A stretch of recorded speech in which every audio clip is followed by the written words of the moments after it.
Alright, let's cover World War III. Oke, mari kita coba bahas tentang Perang Dunia III. I took 3 hours to do this in Saya Australia. saya mengajar ini selama 3 jam di Australia. I'm just going to give you the most condensed version, simplest version. Tapi saya akan kasih kepada saudara hari ini versi paling ringkas, paling sederhana. I'm going to start where most prophecy teachers do not start.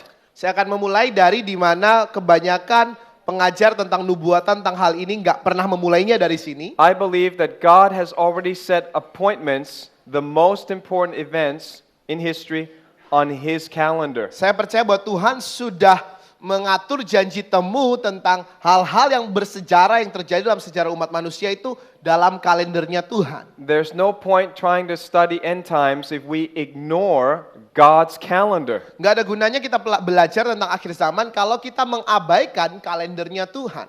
There's no need to guess what will happen when we just look at God's calendar. It's already predicted. Kita nggak perlu menerka-nerka di mana atau kapan terjadinya kejadian ini, tapi kalau kita mau saja melihat ke kalendernya Tuhan, kita tahu kapan waktunya itu terjadi. In Leviticus 23, the Bible says, "Speak to the children of Israel and say to them, the feasts of the Lord, which you shall proclaim to be holy convocation, these are my feasts." Imamat pasal 23 ayat 2 berbicara kepada orang Israel dan katakan kepada mereka, hari raya yang ditetapkan Tuhan yang harus kamu maklumkan sebagai waktu pertemuan kudus, waktu perayaan yang kutetapkan. Ini adalah hari rayaku, kata Tuhan. These are not Jewish feasts. Saudara, ini bukan hari raya orang Yahudi. God said these are my feasts. Tapi Alkitab bahasa Inggris katakan, dalam terjemahan bahasa Inggris katakan, Tuhan bilang sendiri, ini adalah hari rayaku. So, if you believe in God, these are also our Christian feasts. Jadi kalau saudara percaya kepada Tuhan, maka hari raya ini juga hari raya bagi orang Kristen yang percaya kepada Tuhan. These are the feasts of the Lord, holy convocations which you shall proclaim at their appointed times. Dikatakan ayat 4 Imamat pasal 23, inilah hari raya yang ditetapkan Tuhan, hari pertemuan kudus yang harus kamu maklumkan masing-masing pada waktunya yang tetap. Like I said, God has His own calendar, and this calendar has been running since the creation of the world. Seperti tadi saya katakan bahwa Tuhan memiliki kalendernya sendiri dan kalender ini sudah ada sejak penciptaan dunia.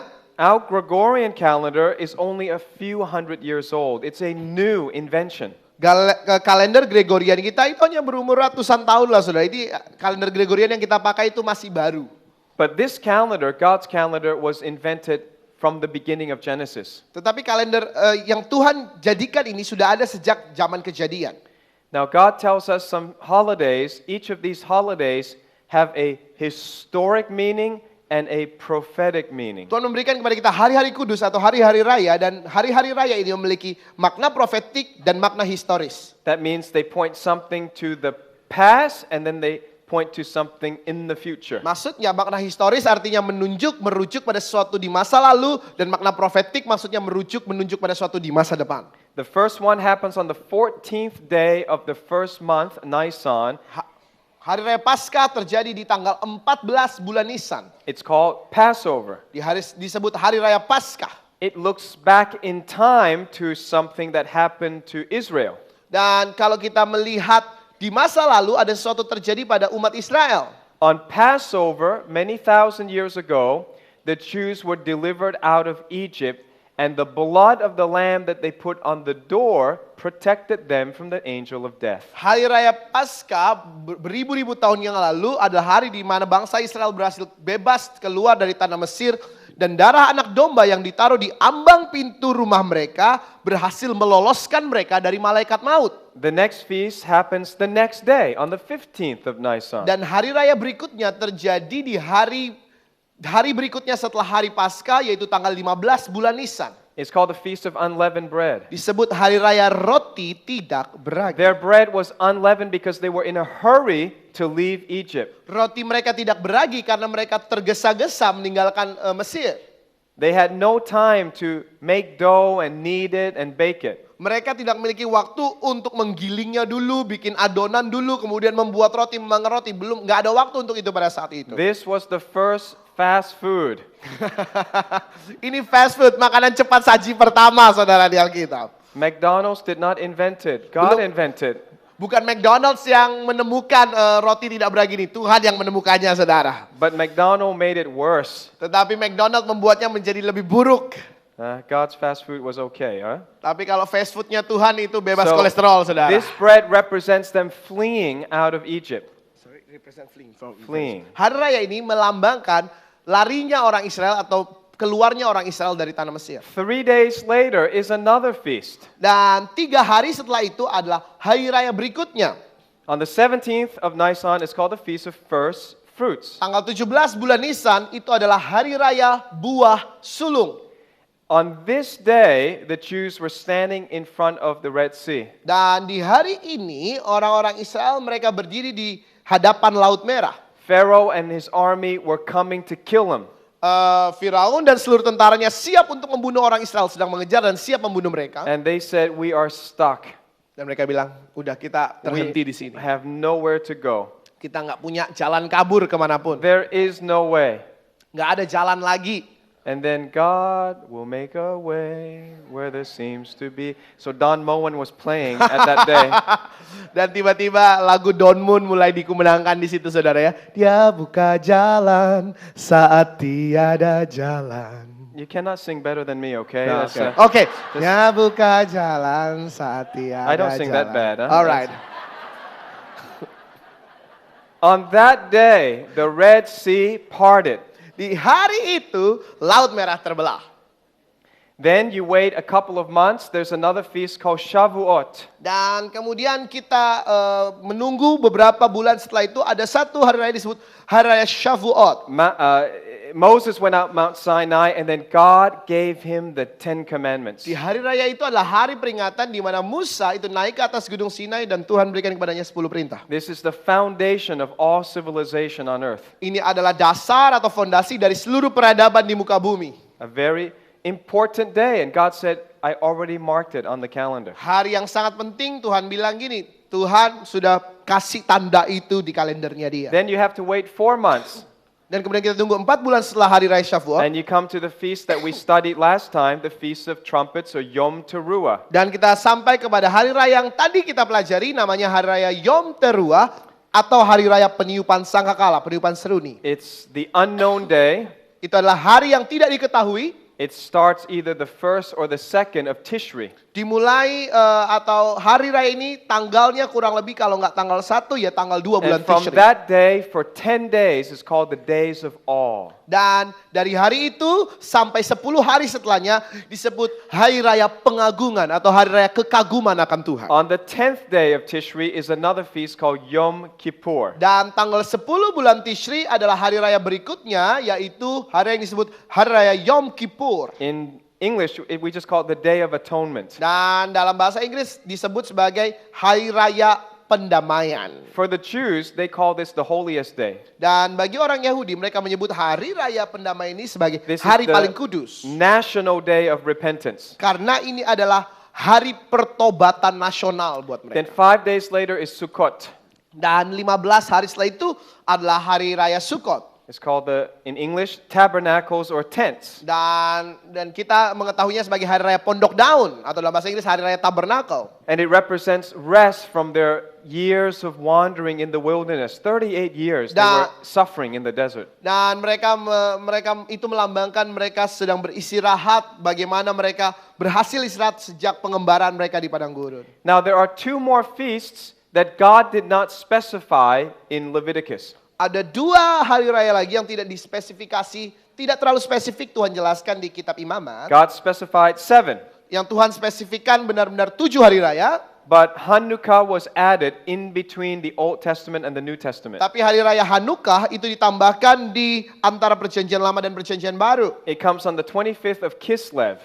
Hari raya Hanukkah ini terjadi tanggal 25 bulan Kislev. And sometimes it's the same time as our Christmas. Dan terkadang hari raya Hanukkah ini jatuh di tanggal yang serupa seperti Natalnya kita. Now we know that God approves this feast because in John chapter 10, Jesus attends the feast of dedication. Dikatakan bahwa Tuhan menyetujui hari raya ini. Kenapa? Karena di Yohanes pasal 10, Yesus menghadiri hari raya pengabdian, hari raya dedikasi. There is no feast of dedication in the Old Testament. Tidak ada hari raya pengabdian diri di dalam perjanjian lama, hanya di perjanjian baru. So, what is this feast about? Jadi hari raya ini mengenai apa? In Hebrew, it's called Hanukkah. Dalam bahasa Ibrani disebut Hanukkah.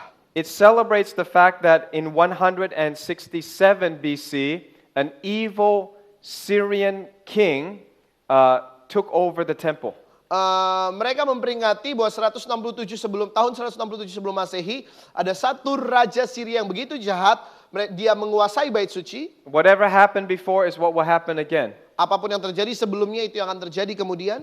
And this evil person was not American, Dan orang jahat ini bukan orang Amerika, saudara, not Russian, bukan orang Rusia, not French. bukan orang Prancis, He was Syrian. tapi orang Syria. His name was Antiochus Epiphanes IV. Namanya adalah Antiochus Epiphanes. Antiochus Epifani keempat. Epiphany means manifestation of God. Epiphany itu artinya manifestasi dari Tuhan. He was a very proud, evil man. Seorang yang sangat sombong, angkuh dan jahat. And he went into the temple of the Jews as God. Dan dia masuk ke dalam bait suci orang Yahudi, menggambarkan dirinya, menganggap dirinya sebagai Tuhan. He put an idol in the temple Dia menaruh berhala di bait suci, and he sacrificed a pig in the temple. dan dia mengorbankan atau menyembelih babi, saudara, di dalam bait suci itu. Now, normally we have to submit to authority. Saudara, normalnya kita harus tunduk pada otoritas. And we submit even to bad authority. Dan bahkan kita tunduk kepada otoritas yang buruk. But this time the Jews cannot take it. Tapi kali ini orang-orang Yahudi nggak tahan, saudara. They were so offended by what Antiochus IV did Mereka sungguh tersinggung dengan apa yang dilakukan oleh Antiochus keempat. that one family called the Maccabee family, Ada they start a revolution. Ada satu keluarga yang disebut keluarga Maccabee dan mereka mulai revolusi. After 3 years, they win. Setelah 3 tahun revolusi, mereka berhasil menang. They cleanse the temple, Mereka menyucikan kembali, mentahirkan kembali bait suci. but they have not enough oil. Tapi mereka tidak memiliki minyak yang cukup. The candles of the menorah have to be lit. Kenapa? Karena setiap kaki dian itu harus menyala. Pelita di atas kaki dian itu harus And menyala. God did a miracle. Dan Tuhan melakukan mujizat. Oil that should have lasted 1 day lasted for 8 days. Saudara, minyak yang seharusnya habis selama 1 hari bisa bertahan sampai 8 hari. So it's called the Feast of Lights. Oleh sebab itu hari raya ini disebut hari raya It's cahaya, called the Feast of hari raya Dedication. terang, hari raya dedikasi, It's called Hanukkah. disebut Hanukkah. And Jesus attended and celebrated Hanukkah. Dan Yesus datang dan merayakan perayaan Hanukkah. So this is interesting. Jadi ini sangat menarik. There's one more feast. Ada satu hari raya lagi, It's in the Bible. ada dalam Alkitab. And the Jews celebrate it. Dan orang Yahudi juga merayakannya. It happens in the book of Esther. Dan ada di kitab Esther. On the 14th of Adar is Purim. Tanggal 14 bulan Adar adalah hari raya Purim. There was another evil man. Ada seorang yang jahat lagi. He was a Persian. Dia seorang Persia kali His ini. name was Haman. Namanya Haman. And he wanted to kill all the Jews. Dan Haman ingin membunuh semua orang Yahudi. There are still people today who want to kill all the Jews. Masih ada orang-orang yang ingin membunuh orang Yahudi sampai hari ini. They are relatives of Haman. Mereka adalah kerabat-kerabatnya Haman. And he didn't realize Esther was a Jewish queen. Dan Haman tidak menyadari bahwa Esther ratunya adalah seorang Yahudi. And so God did a miracle and delivered the Jews. And when they delivered the Jews, they had a feast called Purim. Dan Tuhan melakukan mujizat, berhasil meloloskan orang Yahudi. Dan ketika mereka merayakan hal itu, mereka menyebutnya sebagai hari raya Purim.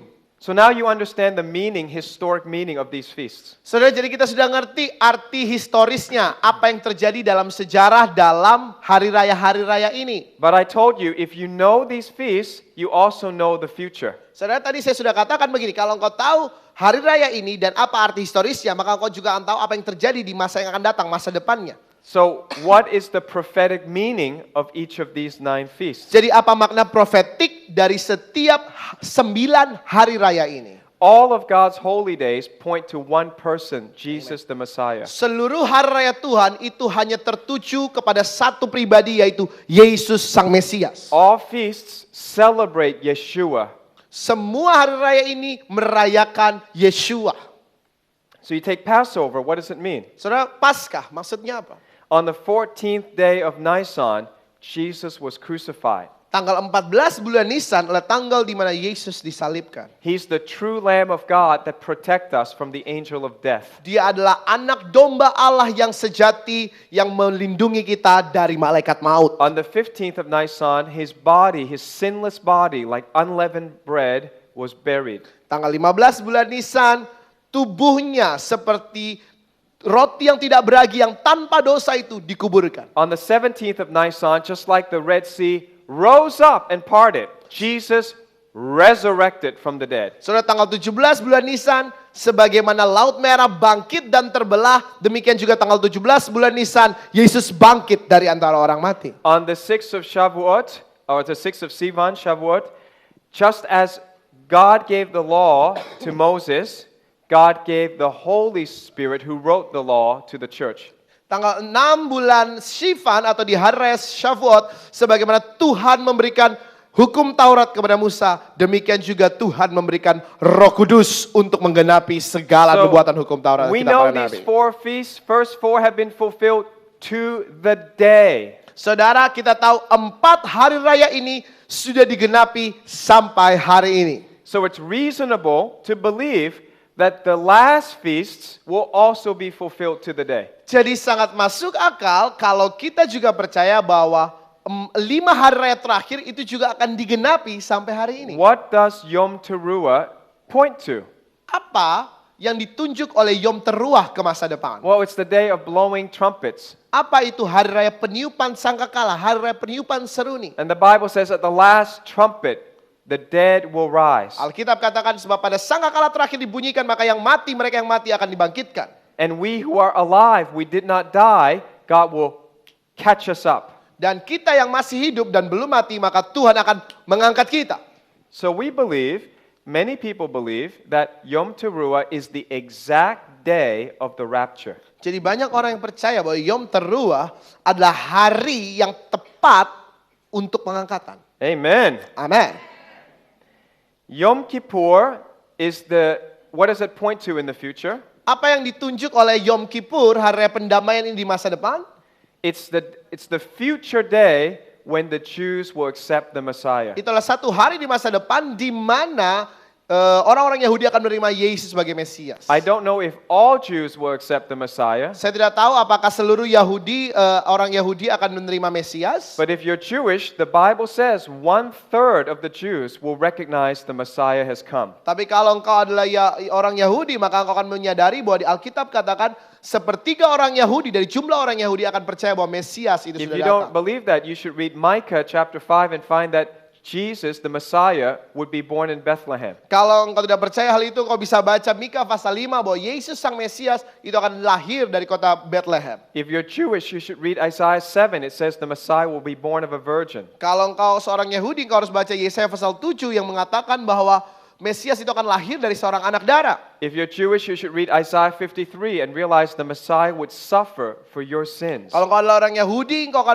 harus membaca Yesaya pasal 53 yang mengatakan kepada kita bahwa sang Mesias harus dikorbankan atau harus menderita demi dosa-dosa kita. And if you're Jewish, you probably heard a false statement that the New Testament is written by people who hate the Jews. Dan kalau engkau adalah orang Yahudi, engkau pasti sudah pernah membaca satu pernyataan palsu yang menyatakan bahwa perjanjian baru ditulis oleh orang-orang yang membenci Yahudi. My dear Jewish friend, that is not true. Teman-teman Yahudi saya, itu sungguh tidak benar. The New Testament was written by your people, the Jews. Perjanjian baru itu ditulis oleh orang-orang Yahudi juga. It's written about your Jewish Messiah named Yeshua. Dan apa yang dituliskan di situ menuliskan mengenai Mesias juga bagi orang Yahudi, Yeshua. The way to prove whether it's true or not is just open the first book of the Bible, the book of Matthew. Cara yang paling gampang untuk membuktikannya adalah buka kitab pertama dari perjanjian baru yaitu Matius. Written by a Jew, Ditulis oleh orang Yahudi. and the very first chapter lists your Jewish ancestors, Abraham, Isaac, Jacob, David. Dan pasal pertama dari kitab pertama yang ditulis oleh orang Yahudi itu merupakan daftar dari nenek moyang orang Yahudi, Abraham, Ishak, Yakub, Daud. So if you're Jewish, you don't have to believe me, Jadi kalau engkau orang Yahudi, engkau tidak perlu percaya kepada saya. but you shouldn't just believe misinformation. You should test out by reading the New Testament for yourself to see if it's true. Tapi bukan malah engkau mempercayai informasi yang salah, tapi mari uji saja. Baca perjanjian baru dan buktikan bahwa perjanjian baru adalah kebenaran. And my prayer is that you will find your deliverance and your protection in your Messiah. Dan doa saya adalah engkau menemukan kelepasan, perlindungan lewat Mesiasmu sendiri. Because without the Messiah, you really have no hope in this life or in the future. Karena tanpa sang Mesias itu, maka engkau sungguh-sungguh tidak akan memiliki pengharapan. Baik dalam hidup yang sekarang maupun hidup yang akan datang. God demands that you trust in your Messiah. Tuhan sungguh-sungguh menginginkan engkau bergantung sepenuhnya kepada Mesias. So we believe that at least 1/3 of the Jews will do this at Yom Kippur. Jadi paling enggak kita mempercayai bahwa sepertiga dari seluruh jumlah orang Yahudi akan percaya atau mengalami keselamatan di hari raya Yom Kippur. Then what does Sukkot point to? Lalu hari raya Sukkot itu menunjuk kepada apa? I believe Jesus will announce a time of rest on earth at Sukkot. Saya percaya bahwa Yesus akan menyatakan waktu istirahat untuk bumi di hari raya Sukkot. This age of 1,000 years of rest of peace is called the millennium. Dan kita tahu sama-sama istilah bahasa Inggrisnya millennium atau dalam Alkitab bahasa Indonesia kita sebut kerajaan 1000 tahun. It will start, very likely it will start on Sukkot. Dan itu akan dimulai, ya saya rasa itu akan dimulai di hari raya Sukkot. We believers will stop our wandering through a sinful world. Dan kita mempercayai bahwa kita akan berhenti untuk berkelana di dunia yang penuh dosa ini. And we will find rest and joy in the Amen. kingdom of God. Tetapi kita akan menemukan damai sejahtera dan sukacita di dalam kerajaan Allah. Now, most prophecy teachers stop there. Banyak pengajar tentang akhir zaman berhenti sampai titik ini Bapak Ibu But Saudara. remember, there are 2 more holidays. Tapi ingat masih ada 2 hari raya lain. And the holidays are given by God to tell us about the most important events to come. Dan hari raya ini diberikan oleh Tuhan kepada kita untuk memberitahu kepada kita event-event atau kejadian-kejadian penting yang akan terjadi. So if you want to know the future, just study the past holidays. Jadi kalau saudara ingin mengetahui apa yang terjadi di masa depan, maka pelajarilah apa yang terjadi di hari raya di masa lalu. The 8th holiday is Hanukkah. Hari raya ke-8, Hanukkah. It had something to do with the temple. Ada hubungannya dengan bait suci. It had something to do with the Syrian king. Ada hubungannya dengan raja orang Syria. So that tells me there must be something that's going to happen in Syria. Dan hal ini memberitahu kepada saya bahwa akan ada sesuatu yang terjadi di Syria. And there must be something that will happen with a 3rd temple. Dan akan ada sesuatu yang terjadi dengan bait Allah yang ketiga. And either it will get built on Hanukkah or it will finish on Hanukkah. Apakah bait Allah ketiga itu akan mulai dibangun di hari raya Hanukkah atau akan selesai dibangun di hari raya And the Hanukkah? Antichrist will be revealed or he will be defeated on Hanukkah. Apakah si antikris ini akan dinyatakan atau dia akan dikalahkan di hari raya Hanukkah? But this is the feast about him. Tapi hari raya ini ada hubungannya dengan si antikris. Then we have a 9th feast, Kemudian hari raya ke-9, Purim. hari raya Purim. Purim is about who? Hari raya Purim mengenai siapa? An evil Persian. Seorang Persia yang jahat. Today we have a country not called Persia but Iran. Tapi hari ini nama negaranya bukan lagi Persia, mereka bangsa Persia tapi negaranya bernama Iran. The Iranian people still speak Persian. Dan orang-orang Iran masih berbicara dalam bahasa Persia, bahasa Farsi. So I don't even have to study any more end time scripture. I know something will happen in the end time with Iran. Saudara, jadi saya nggak perlu belajar lagi, digali lebih dalam lagi tentang akhir zaman untuk mengetahui bahwa di akhir zaman akan ada sesuatu tentang Iran. I don't have to wonder if it's Russia. Saya nggak perlu bertanya-tanya apakah ini Rusia atau bukan. There's no feast about Russia. Nggak ada hari raya tentang Rusia di sini, But saudara. why do people make this up? Tapi kenapa ada orang-orang yang membuat seolah-olah akan ada hubungannya dengan Rusia? Because the Americans don't like the Russians. Karena orang Amerika nggak suka sama Rusia, saudara. Ronald Reagan called them the evil empire. Ronald Reagan bilang orang Rusia itu adalah kekaisaran yang begitu So then all the jahat. prophecy teachers follow Ronald Reagan's advice. Jadi semua pengajar-pengajar akhir zaman mereka mengikuti nasihat Ronald Reagan. Maybe they were evil. Mungkin mereka jahat. I don't believe in communism. I think it is evil. Saya tidak percaya kepada komunisme. Saya rasa komunisme memang satu ideologi yang jahat. But we don't bring our political bias Amen. to misinterpret the Bible to suit our politics. Tapi kita tidak boleh membawa bias politik kita untuk kemudian mencocok-cocokkannya dengan Alkitab dan kemudian membuat hal itu seolah ingin kita percayai. God bless America. Tuhan memberkati Amerika. America has done good in spreading the gospel. Amerika sungguh berperan baik dalam penyebaran berita Injil. I'm thankful for that. Saya bersyukur buat Amerika. But if Americans don't like Russia, then a Russian will be the Antichrist. Dan kalau Amerika masih tidak menyukai Rusia, maka Rusia akan menjadi antikris. Now America doesn't like China. Sekarang Amerika nggak suka Cina, saudara. I guess the Antichrist will come from Hong Kong now. dan sekarang saya rasa bukan dari Moskow lagi keluarnya antikris, tapi dari Hong Kong, saudara. Actually, the easiest way is to start with God's holy feasts. Tapi cara paling gampang untuk melihatnya sebenarnya kita lihat dari hari rayanya Tuhan. That's why I teach you this. You might think it's so simple, but once you get this, you actually understand so much more than many prophecy teachers from the past. Itu sebabnya saya mengajarkan hal ini kepada saudara. Tetapi kedengarannya sederhana memang. Tapi kalau saudara nangkep hal ini, maka engkau akan belajar jauh lebih banyak daripada apa yang pernah diajarkan guru-guru atau pengajar-pengajar tentang akhir zaman di masa So lalu. what will happen in the next war? Jadi apa yang akan terjadi di perang berikutnya? Well, already Syria is in war. Saudara, Syria sudah perang sekarang. ISIS has already taken parts of Syria. ISIS sudah merebut sebagian besar dari Syria.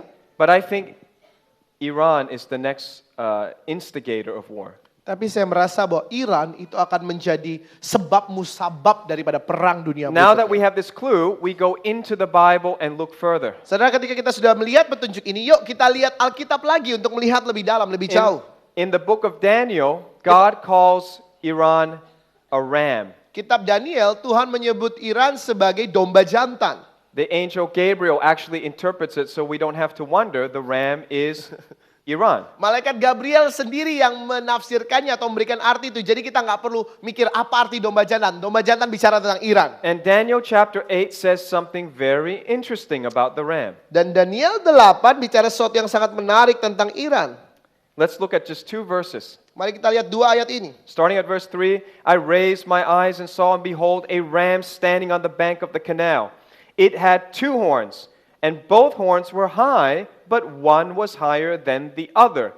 The higher one came up last. Aku mengangkat mukaku dan melihat tampak seekor domba jantan berdiri di depan sungai itu. Tanduknya 2 dan kedua tanduk itu tinggi, tapi yang satu lebih tinggi dari yang lain, dan yang tinggi itu tumbuh terakhir. Daniel 8 ayat 3. Verse 4, I saw the ram charging westward and northward and southward. No beast could stand before him, and there was no one who could rescue from his power. He did as he pleased and became great.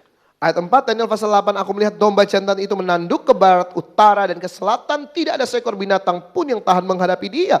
Dan tidak ada yang dapat membebaskan dari kuasanya. Ia berbuat sekehendak hatinya dan membebaskan diri. We're told quite a few things about this ram. Dan kita akan berbicara sedikit banyak tentang domba jantan ini. This ram is not a literal animal, it represents a nation. Domba jantan ini bukan binatang secara fisik, tapi bicara tentang sebuah bangsa.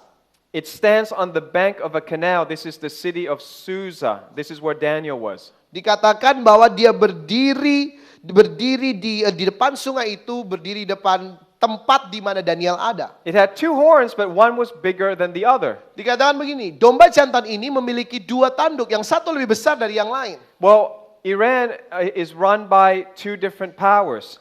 Iran itu pernah dikuasai oleh 2 penguasa yang berbeda. This is a perfect description of modern Iran. Dan inilah satu deskripsi yang sangat sempurna tentang Iran modern. Power is split between the supreme leader and the Iranian Revolutionary Guard. Kuasa atau pengendalian kuasa di Iran dibagi antara supreme leader, pemimpin supreme dengan para tentara atau penjaga revolusi Iran. The supreme leader right now is Ayatollah Ali Khamenei. Disebut pemimpin supremenya, pemimpin utama mereka, pemimpin besar mereka namanya Ayatollah Ali Khamenei. He does not have all the power. Dia tidak memiliki semua kuasanya. He shares the power with the Iranian Revolutionary Guard. Dia berbagi kuasa dengan penjaga revolusi Iran. And they were established by the Ayatollah before him. Dan dia di IRGC ini atau penjaga revolusi Iran ini didirikan oleh Ayatollah sebelum dia. His name was Khomeini. Namanya Khomeini. This guy is Khamenei. Yang tadi Ayatollah Ali Khamenei, The old guy was Khomeini. yang lebih tua itu disebut Khomeini, And bukan he Khamenei. established the Revolutionary Guard in 1979 Dan penjaga revolusi Iran ini didirikan atau dibentuk pada tahun 1979 for two purposes. untuk dua tujuan. To guard the Islamic Revolution in Iran, Yang pertama untuk menjaga revolusi Islam di Iran, and then to export the Islamic Revolution to other countries. yang kedua untuk mengekspor revolusi Islam ke negara-negara lain. They have their own military. Mereka memiliki militer mereka sendiri, They have their own businesses. mereka memiliki usaha mereka sendiri, They fund the Quds force. mereka mendanai pasukan Quds. Quds is Jerusalem. Quds itu adalah Yerusalem. One of their goals is to take Jerusalem for Islam. Salah satu tujuan dari pasukan Quds adalah untuk merebut Yerusalem untuk diubah menjadi Islam. The supreme leader believes the Mahdi might come sometime. Pemimpin besar mereka percaya bahwa uang itu akan datang sewaktu-waktu. We just have to wait. Kita hanya perlu menunggu. The Iranian Revolutionary Guard do not want to wait. Pasukan revolusi Iran nggak mau menunggu. They believe they can create chaos and hasten the coming of the Mahdi, their Messiah. Mereka percaya bahwa mereka dapat menciptakan kekacauan sehingga Imam Mahdi itu datang lebih cepat, Mesias bagi mereka. Their Mahdi, the description of their Mahdi fits our description of the Antichrist. Saudara, Imam Mahdi, deskripsi Imam Mahdi mereka itu sungguh cocok dengan deskripsi antikris dari kita. So here's a ram with two horns and one is stronger than the other. Dan di sini ada domba jantan dengan dua tanduk dan yang satu lebih kuat daripada yang lain. Now let's take a look at the map of the world. Kita lihat peta dunia. Here are the three main continents, Asia, Europe, and Africa. Saudara, ini adalah tiga benua utama, Asia, Eropa, dan kemudian Afrika. And you can see that a quarter of the world is Islamic. Dan saudara bisa lihat seperempat dunia itu adalah negara-negara Islam. All the green nations, those are majority Muslim. Semua negara yang diwarnai hijau itu adalah mayoritas Muslim. There are Muslims in other countries, Ada Muslim di negara lain, but if less than 50%, I don't put green. tapi kalau kurang dari 50% saya tidak taruh hijau. 50% or more is green. 50% lebih saya taruh hijau. Now, in the green zone, Di zona hijau ini, the Muslims have their own conflict. para Muslim memiliki konflik mereka sendiri. Some are Sunni, some are Shia. Beberapa Islam Sunni dan Islam Syiah. So where are the Shias? Di mana para Syiah? Okay, I make it slightly darker green. I hope you can see. Saya harap saudara bisa melihat di layar atau di televisi yang ada, saudara. Saya membuat warnanya lebih sedikit lebih And hijau. Iran is the center of Shia Islam. Dan Iran adalah pusat daripada penyebaran Islam aliran Syiah. But many people in Iraq are also Shia. Tapi banyak orang di Irak juga merupakan Islam aliran Syiah. Many people in Azerbaijan are Shia. Banyak orang di Azerbaijan mereka merupakan Islam aliran Syiah. And the reason they're fighting in Syria is that even though Syria is a Sunni country, the leadership is Shiite. Dan alasan mengapa terjadi peperangan di Syria karena walaupun Syria adalah negara Islam Sunni tapi pemimpin mereka, pemimpin negara Syria adalah Islam aliran Syiah. And the reason they're fighting in Yemen is because Yemen is 35 to 40% Shia. Dan alasan mengapa terjadi peperangan di Yaman juga adalah karena 35 sampai 40% penduduk Yaman adalah Islam aliran Syiah. So there's a proxy war going on all over the Middle East that's really a fight between Iran, the Shia, and Saudi Arabia, the Sunni power. Jadi ada perang di dalam diri sendiri di seluruh Timur Tengah antara Iran sebagai komunitas Islam Syiah dengan Arab Saudi sebagai orang yang mengakui aliran atau negara yang mengakui aliran Islam Sunni. Who is going to win? Siapa yang menang? Well, the Bible tells us what's going to happen. Alkitab katakan kepada kita apa yang akan terjadi. The Bible even tells us the direction of the future invasion. Alkitab bahkan katakan kepada kita arah daripada Remember- penyerbuan di masa depan. Daniel 8 verse 4 says, this ram charges west, north, and south. Saya ingat Daniel 8 ayat 4 katakan kepada kita begini. Domba jantan itu menyerang ke barat, ke utara, dan ke selatan. So forget the east. Jadi lupain bagian timurnya. What is west of Susa? Apa itu barat daripada benteng Susan? Interestingly, you can draw a straight line from Susa west and you hit Baghdad. Saudara bisa tarik garis lurus dari titik itu ke barat, maka saudara akan lihat Baghdad di If you situ. keep going in the same direction, you hit Damascus. Setelah barat, saudara akan sampai di Damsyik atau Damaskus. I find that amazing. Saya lihat ini luar biasa sekali. Iran wants to take Baghdad and wants to take Damascus. Ya, Iran ingin merebut Baghdad dan ingin merebut kota Damaskus. Then he charges northward. Kemudian Alkitab bilangin dia menyerang ke utara. This one is not in the news yet. Dan yang ini belum ada di berita. North of Iran is Azerbaijan, Saudara, di utara Iran itu adalah Azerbaijan. especially if you take it from Susa. Kalau saudara tarik dari kota Susa itu di mana malaikat Gabriel mengatakan kepada Daniel. You go north and you hit the capital of Azerbaijan, which is Baku. Saudara, kalau saudara tarik garis lurus ke utara, maka saudara akan menghantam tepat ibu kota dari Azerbaijan, yaitu kota Baku. So I'll tell you before the news tells you, Azerbaijan has to come up in the news. Saudara, saya beritahu sebelum ada beritanya di TV atau di koran-koran saudara, nanti saudara akan dengar berita tentang Azerbaijan dalam Then berita-berita Iran saudara. charges south from Susa. Dan kemudian Iran juga menyerbu selatan dari kota Susa. You go south, you're going to hit Riyadh, Saudara, dari Susa kalau kita tarik ke selatan ada kota Riyadh di situ. the capital of the Sunni power, Saudi Arabia. Riyadh adalah ibu kota daripada negara Islam Sunni yaitu Arab And if you Saudi. keep going further south, you come to Sana'a, which is the capital of Yemen. Dan kalau saudara terus ke selatan, maka saudara akan sampai di kota Sana yaitu ibu kota Yaman. So amazing. From Susa, west is Baghdad, north is Baku, south is Riyadh. Saudara, dari kota Susa ke barat ada Baghdad, utara ada Baku, selatan ada Riyadh. So Iran has an interest in taking all these. Iran memiliki ketertarikan untuk merebut ini semua. And Iran would probably, then this is not in the Bible, but I'm going to assume he's going to want to take the capital cities, Ya, mungkin ini tidak ada di Alkitab, tapi ini saya beranggapan bahwa dia ingin merebut kota-kota besar atau ibu kota dari negara-negara the two tersebut. holiest cities of Sunni Islam, which is Mecca and Medina, Dua kota kudus atau kota suci daripada agama Islam Sunni yaitu Madinah dan Mekah. and probably he wants to take the oil fields. Dan tentu saja dia ingin merebut ladang minyak. So there we have the future war mapped out in Daniel, and hardly anybody pays attention to this. Dan saudara, kita bisa melihat bahwa dalam kitab Daniel ada perang yang diprediksikan di masa depan dan banyak orang tidak All you have memahaminya. to do is celebrate the 9 holidays of God, and you would remind yourself every year that this is prophecy that's about to come. Saudara, yang perlu kau lakukan merayakan hari raya-harinya Tuhan, dan hal itu akan terus membuat saudara mengingat bahwa ternyata akan ada nubuatan yang digenapi seperti ini. Now, after that, there is another war. Saudara, setelah itu akan ada perang berikutnya. Remember that Daniel 8 says that no one will be able to stop Iran.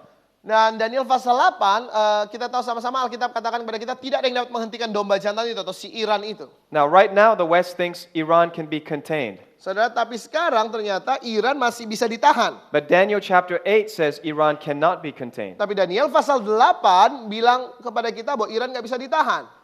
Why can't he be contained? Kenapa Iran nggak bisa ditahan? Maybe America has had an economic collapse. Mungkin Amerika akan memiliki kolaps ekonomi tiba-tiba, mendadak. Maybe the white horse is living in the White House and he's deceiving everybody. Mungkin kuda putih yang tinggal di dalam gedung putih itu sedang menipu semua orang ketika mengatakan Iran itu masih bisa ditahan. The way they're negotiating, Iran doesn't have to give anything and the whole world lifts the sanctions. Mereka terus-menerus bernegosiasi, Iran nggak perlu ngasih apa-apa, malahan seluruh dunia menarik embargonya terhadap Iran.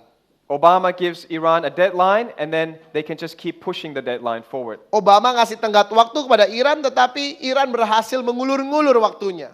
Do you take it seriously at work if your boss says, here's the deadline, and then you do nothing, and the boss says, oh, okay, here's a new deadline, and then you do nothing, and the boss says, oh, well, what deadline would you like? Kalau saudara di kantormu atau di pekerjaan saudara, bos saudara bilang, ini tenggat waktunya. Kemudian saudara nggak lakukan sampai tenggat waktunya. Ketika tiba tenggat waktunya, bos bilang, oh kamu nggak lakukan apa-apa. Oke, ini tenggat waktu yang baru. Saudara nggak lakukan apa-apa, bos bilang, ya udah deh, kamu mau tenggat waktu yang mana? So Iran will start a war that it knows it will win, probably because it has nuclear power. Saudara, jadi Iran akan memulai satu perang yang mereka yakin mereka bisa menangkan. Mungkin karena mereka memiliki kekuatan nuklir. But something strange is predicted in Ezekiel 38. We think it's the last war, Ezekiel 38. Dan ada sesuatu yang aneh yang dinubuatkan dalam Yeskiel 38 dan saya rasa ini adalah perang terakhir. We know that right now Turkey is majority Sunni. Saudara, kita tahu sama-sama sekarang Turki itu mayoritasnya adalah Islam Sunni. Iran is majority Shia. Iran mayoritasnya Islam Syiah. And normally these two are enemies. Dan biasanya dua-dua ini musuhan, saudara. But Ezekiel 38 says they fight together on the same side. Tapi Yeskiel 38 mengatakan kepada kita bahwa mereka bertempur bersama-sama di sisi yang sama. They will be partners in the Ezekiel 38 war. Dalam perang yang dinubuatkan Yeskiel 38, mereka akan menjadi mitra. So something must unify them. Jadi ya, pasti ada sesuatu yang menyatukan mereka. I'm not sure what it is. Saya nggak tahu apa itu.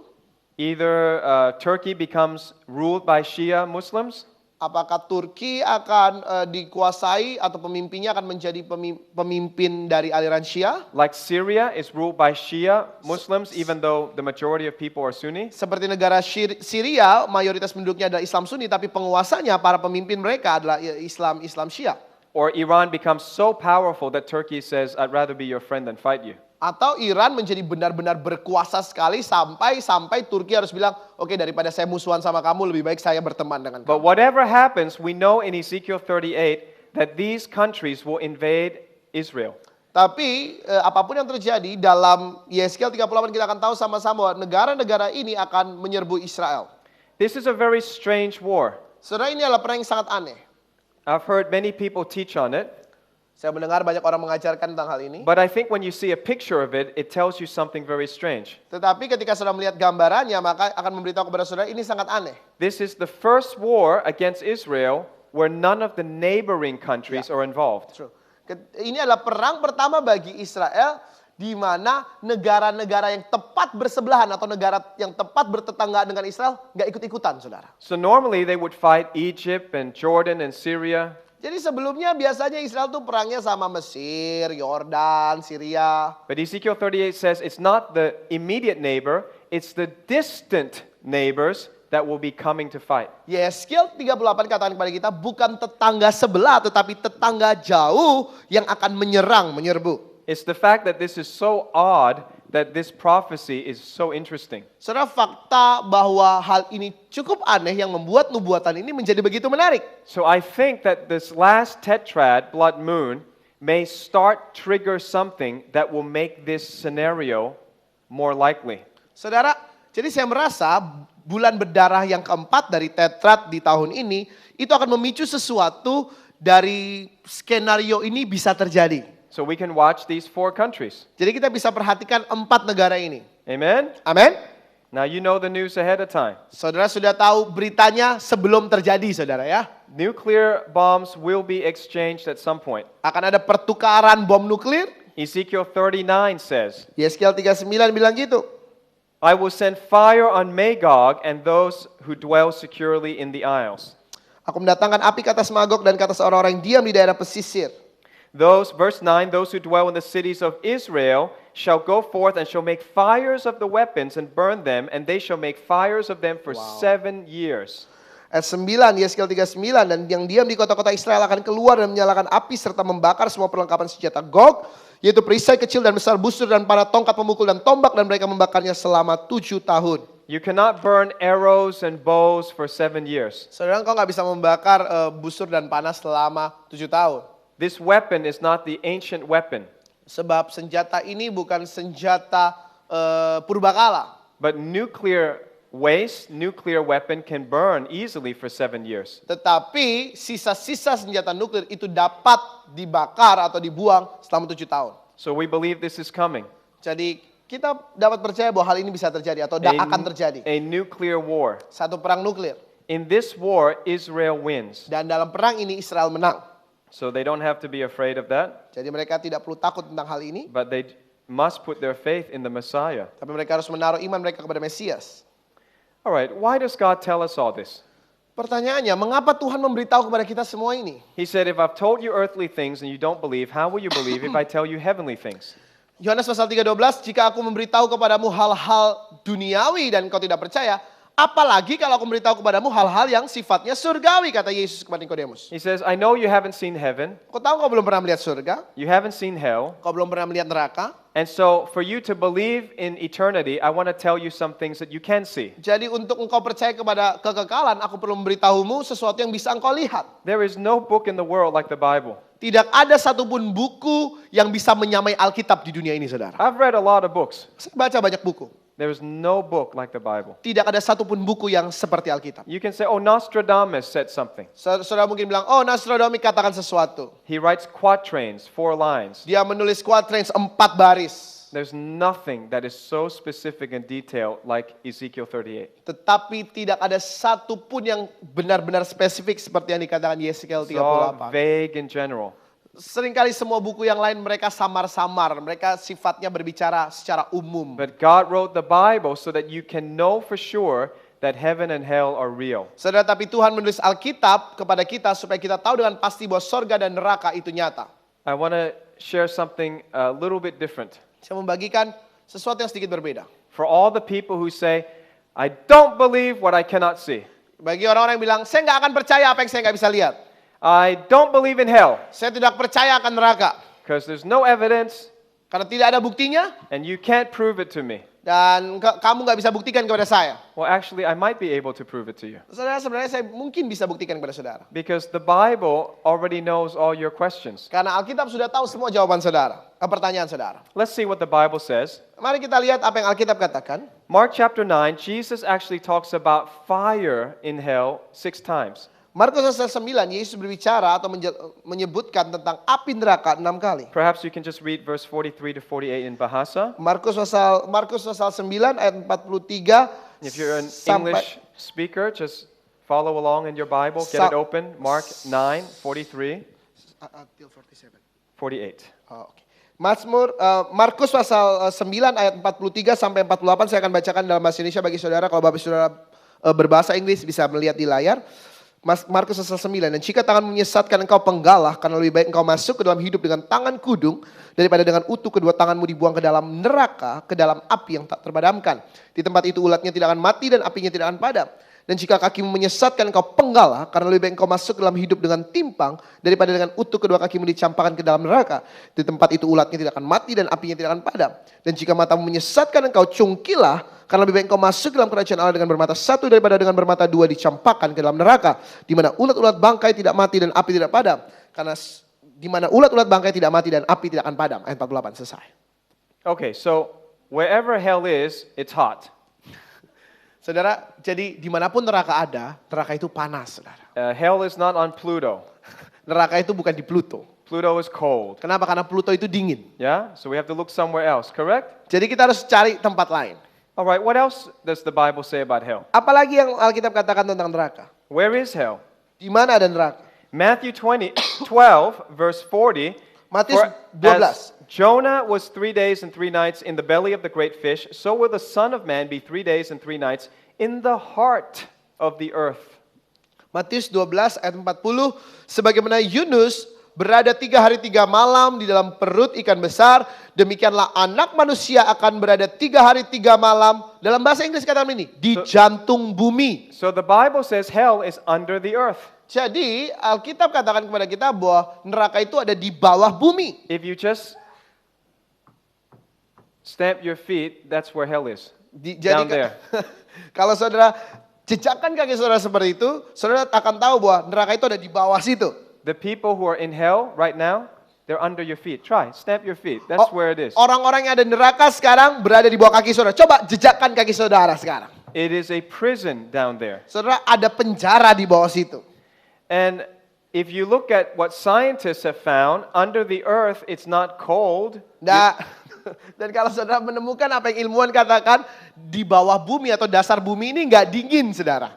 If you can slice the earth open, in the heart of the earth it's the hottest. Saudara, kalau kita bisa bedah atau kita belah bumi ini, maka jantung bumi itu adalah bagian terpanas. How could anybody in ancient time know that? Bagaimana mungkin orang-orang zaman purba tahu tentang jantung bumi yang panas? The surface of the earth is very cool, Ya, permukaan bumi ini cukup sejuk and nobody has drilled all the way to the heart of the earth, dan belum ada yang mengebor sampai ke jantung bumi, but God knows everything. tapi Tuhan tahu So segalanya. God says Hell is in the center of the earth and it's hot. Jadi Tuhan bilang bahwa neraka itu ada di tengah, di pusat bumi, dan neraka itu panas. Where is hell? Di mana itu neraka? Isaiah 14 verse 9 says, Hell from beneath is moved for you to meet you at your coming. It stirs up the dead for you, even all the chief ones of the earth. Yesaya 14 ayat 9, bahasa Inggris katakan begini, sebab neraka yang di bawah gemetar untuk menyongsong kedatanganmu, dijagakannya arwah-arwah bagimu, yaitu semua bekas pemimpin di bumi. So those who have gone to hell have not gone very far. Jadi bagi mereka yang sudah masuk neraka, mereka nggak pergi jauh-jauh, saudara. They're still on planet Earth. Mereka tetap ada di planet bumi. And now we have movies about the center of the earth. You need a drink of water? You all right? Okay. Like The Core. Saudara, kita tahu film ini sama-sama, film Hollywood namanya The Core. They think they can drill all the way through to the core of the earth. Film ini menceritakan mereka berpikir bahwa mereka bisa menggali sampai ke dalam pusat bumi. And they're right. If you can't go in, it would be very hot. Dan ya, mereka benar. Kalau engkau dapat mengebor sampai ke pusat bumi, sangat panas. But I have some news to tell you. Tapi saya punya berita untuk dikatakan kepada saudara. Hell is only a detention center. Neraka itu cuma lembaga permasyarakatan, saudara. People in hell are actually waiting for the final judgment. Orang-orang di neraka, mereka menunggu untuk penghakiman terakhir. At the end of the millennium, there will be a day of judgment. Di akhir setelah kerajaan 1000 tahun, maka akan ada penghakiman terakhir. And after that final judgment, where do the sinners go? Setelah penghakiman terakhir itu, maka kemana para pendosa itu akan menuju? The Bible says the final destination of sinners is not hell, it's off this planet. Saudara, tujuan terakhir dari para pendosa atau orang-orang berdosa, Alkitab katakan kepada kita bukan neraka, He calls it the lake of fire. tapi sesuatu di luar bumi yang disebut danau api. He says this many times. Dikatakan berulang-ulang kali. So when we have the new heaven, new earth, nobody else will be trapped in the heart of the earth. Jadi ketika kita memiliki sorga yang baru, bumi yang baru, maka tidak akan ada orang lagi yang terjebak atau ditawan di pusat bumi. Revelation 21 verse 8, all liars shall have their part in the lake which burns with fire and brimstone, which is the second death. Wahyu pasal 21 ayat yang ke-8 mengatakan, para pendusta mereka akan mendapat bagian mereka dalam danau api atau lautan api, bahasa Indonesia. Inilah kematian yang kedua. Chapter 20 verse 15, and anyone not found written in the book of life was cast into the lake of fire. Wahyu 20:15, setiap orang yang tidak ditemukan namanya tertulis dalam kitab kehidupan itu, ia dilemparkan ke dalam danau berapi itu atau lautan api itu. Verse 14, then death and Hades were cast into the lake of fire. This is the second death. Lalu maut dan kerajaan maut itu dilemparkan ke dalam lautan api, itulah kematian yang kedua. Verse 10, the devil who deceived them was cast into the lake of fire and brimstone where the beast and false prophet are, and they will be tormented day and night forever and ever. Wahyu 20:10, dan iblis yang menyesatkan mereka dilemparkan ke dalam lautan api dan belerang, yaitu tempat binatang dan nabi palsu itu, dan mereka disiksa siang dan malam sampai selama-lamanya. Only hell is temporary, Saudara, neraka itu cuma sementara, but the lake of fire is forever. tapi lautan api itu untuk selama-lamanya. People say, well, I don't believe it, I can't see it. Orang-orang bilang, saya nggak percaya, saya kan nggak bisa lihat itu. God says, I understand. Tuhan bilang, iya aku ngerti. You say you don't believe because you don't see. Engkau bilang kau nggak percaya karena kau nggak lihat. So he said, I'll tell you ahead of time, if you reject Jesus and you die in your sin, you'll go to the lake of fire. Jadi aku sudah memberitahumu sebelumnya bahwa kalau engkau menolak Yesus dan kau terus-menerus berbuat dosa, maka engkau akan masuk ke dalam neraka. Well, where in the universe do we have a known lake of fire? Engkau akan masuk ke dalam lautan api, maaf saudara. Dan di mana di alam semesta ini lautan api itu berada? How about the surface of our sun? Bagaimana dengan permukaan matahari kita? It is a lake of liquid fire. Dikatakan bahwa permukaan matahari kita adalah lautan yang dipenuhi dengan cairan api. That's the size of the earth compared to one solar flare. Saudara, itu adalah ukuran bumi dibandingkan dengan ledakan satu percikan dari matahari. Saudara bisa lihat buminya kecil banget. For di bawah. all the hypocrites and the haters of God who said, I didn't believe it because I couldn't see it. Buat semua orang-orang munafik dan orang-orang yang bilang aku tidak percaya Tuhan, aku tidak percaya neraka karena aku tidak bisa ngelihat. God will say, my child, Tuhan bilang, anakku, you saw it every day of your life. kamu sudah melihatnya seumur hidupmu. I knew you would say that to me. Aku tahu engkau akan mengatakannya kepadaku. So I made it very plain for you to see. Jadi aku membuatnya begitu jelas untuk bisa engkau lihat. The Bible actually says that even though the sinners get thrown out of hell into the lake of fire, we can still see them. Saudara, Alkitab katakan kepada kita bahwa walaupun para orang-orang berdosa itu dari dalam neraka, mereka dibuang ke dalam lautan api, kita masih dapat melihat mereka. In the last chapter of Isaiah, it says, Di pasal terakhir dari kitab Yesaya "All mengatakan kepada flesh kita shall come to worship before me," says the Lord. bahwa semua makhluk akan datang untuk menyembah kepadaku, kata Tuhan. And these people who worship God, they shall go forth and look upon the corpses of the men who have transgressed against me, for their worm does not die, and their fire is not quenched, and they shall be an abhorrence to all flesh. Dan seluruh manusia yang datang untuk sujud menyembah di hadapan Tuhan itu, ayat 23 Yesaya 66, ayat 24-nya, mereka akan keluar dan akan memandangi bangkai orang-orang yang telah memberontak kepadaku. Di situ ulat-ulatnya tidak akan mati, apinya tidak akan padam, semua akan menjadi kengerian bagi segala yang hidup. In the end, the sinners will not be hidden under the earth like in hell. Saudara, pada akhirnya orang-orang berdosa itu tidak akan disembunyikan di bawah bumi seperti di neraka. They will be taken away off the earth, Tapi mereka akan dikeluarkan dari bumi, but not too far. tapi nggak jauh-jauh amat. Enough that we can see. Cukup jaraknya masih bisa kita lihat. I think this might prevent any more sinning in the future. Dan saya merasa hukuman yang seperti ini pasti akan mencegah perbuatan dosa di masa yang akan datang. You Saudara, must know the goodness of God, Saudara harus tahu kebaikan Tuhan, and you must know the terror of God. dan saudara juga harus tahu kengerian dari Tuhan. Don't you play with fire. Saudara jangan main-main api. When God says repent or you will die, He Kau- means it. Kalau Tuhan katakan bertobatlah atau engkau akan mati, maka dia sungguh-sungguh mengatakannya. But He says, if you will put your faith in my Son died to suffer for the pains of hell for you. Dan Alkitab katakan, Tuhan katakan, kalau engkau percaya kepada kematian putraku, maka putraku sudah mati untuk menanggung semua sakit, semua Take a good hukuman look of akan that. neraka bagimu. Saudara lihat baik-baik gambar ini. Do you want that to be your final destination? Saudara mau ini sebagai tujuan akhir Bapak Ibu Saudara? You think, well, I can't see it. Saudara pikir, oh saya nggak bisa lihat itu. Today you saw it. Hari ini saudara bisa lihat. So I think it's time to repent and believe in Jesus. Saya rasa ini waktunya kita untuk bertobat dan percaya kepada Tuhan Yesus. The Bible says the heavens declare the glory of God. Alkitab katakan sorga menceritakan tentang kemuliaan Tuhan.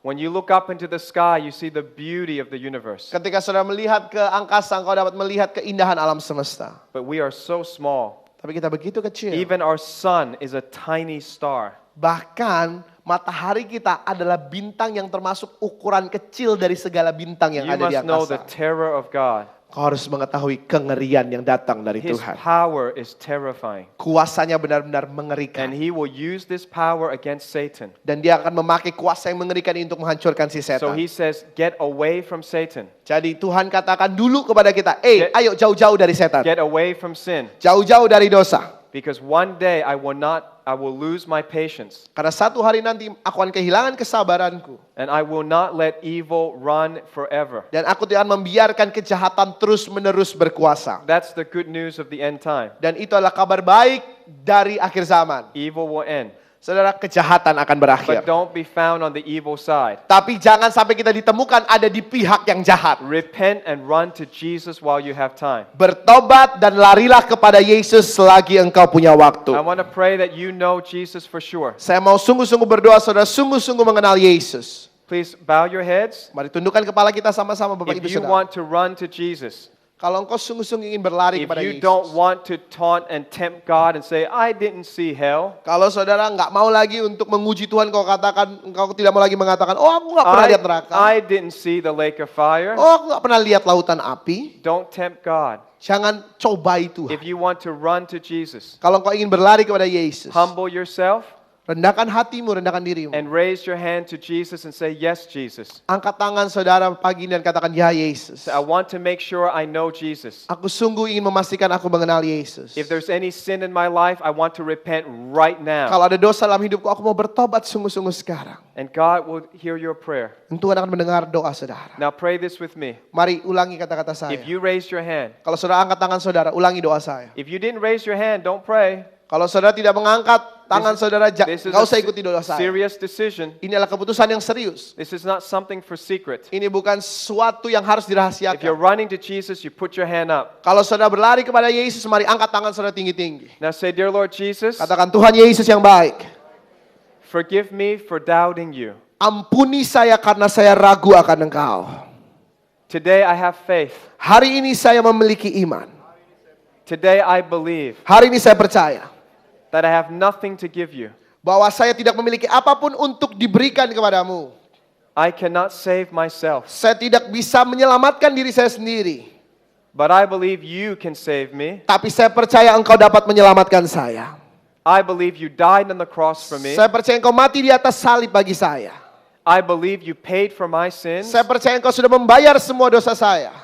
I believe your blood cleanses me. Saya percaya darahmu sudah menyucikan saya. I believe on the third day you rose again. Saya percaya di hari ketiga Engkau sudah bangkit kembali. You defeated death and hell. Engkau sudah menaklukkan neraka dan maut. You defeated my enemy Satan. Engkau sudah mengalahkan musuh-musuh kami yaitu setan. So I call you my Lord. Jadi kami memanggil Engkau sebagai Tuhan. Accept me. Dan menjadikan saya Take me as your child. sebagai anak-anak-Mu. Protect me from evil. Melindungi saya dari yang jahat. And make heaven my home. Dan menjadikan sorga sebagai rumah saya. I want to be with you forever. Saya ingin bersamamu selama-lamanya. Thank you for saving me. Terima kasih sudah menyelamatkan hidup saya. You are so good Engkau sangat baik for hearing my prayer. untuk mendengarkan doa I saya. pray this prayer in faith Saya berdoa mengatakan doa ini dalam iman.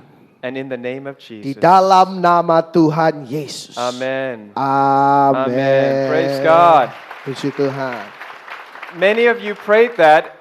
If you've been going to church but you prayed that, that's good. That's fine. Kalau saudara misalnya saudara sudah sering ke gereja, saudara tetap mendoakan doa itu nggak apa-apa, saudara itu baik. But don't pray it again and again. Tapi jangan ulangin lagi, saudara. You need to be sure that God heard you today. Saudara harus sungguh-sungguh yakin bahwa Tuhan sudah mendengarkan saudara hari ini. Others of you made a real decision for the first time in your life to follow Jesus. Saudara, Others have made yang that lain decision. sudah membuat keputusan bagi saudara, membuat keputusan bagi hidupmu untuk pertama kalinya menerima Yesus. I want to assure you that God heard you. Bagi saudara yang baru pertama kali menerima Yesus, You saya are His meyakinkan child. saudara bahwa Tuhan mendengarkanmu dan kau adalah anaknya. Your heart, your mind will change. Hatimu, pikiranmu akan diubahkan. Keep coming to church. Datanglah ke gereja terus, saudara. Amen? Amin. Okay. We have one more session where we're going to try to explain the book of Revelation, at least the seals. The four horsemen, the seals, you will understand it, but we probably need a little break. Saudara, oke, kita akan ada satu sesi lagi. Kita akan jelaskan tentang kitab Wahyu, mengenai penunggang kuda, mengenai meterai. Tapi saya rasa kita perlu break sebentar. Now, I know we have one session and then we want to do Q&A, so how long is the break? Berapa lama, Pak? 10 minutes. Only 10? Sure? Sure, get 15 maybe? 10 okay? 10. Okay, 10 minutes. Oke, Bapak Ibu Saudara, kita akan break 10 menit. Di jam saya jam 11 kurang 10, berarti jam 11 tepat kita kembali ke ruangan ini, kita akan mulai sesi berikutnya.